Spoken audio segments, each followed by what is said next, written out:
Okay, so I'm gonna do the sew-in version of the mini satchel. So I have the placement marked of where I'm gonna have the handle sitting on the bag. So I'm gonna do two steps. First thing I'm gonna do is I'm gonna fold the handles in half and I'm gonna stitch along here.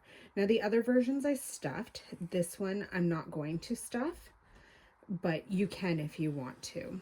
I just decided I'm not going to do it for this one.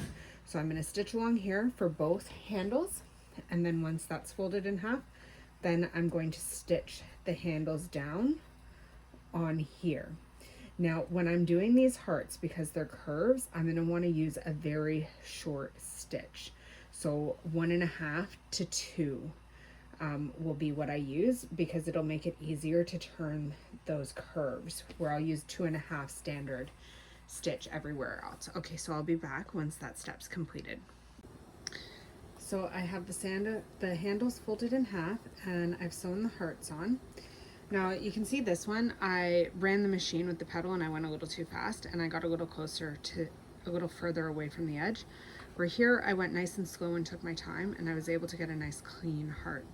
So the next step is to take this piece, and I'm going to sew, again going slow around the bend all the way around, and then I'll bring it back once I have that attached.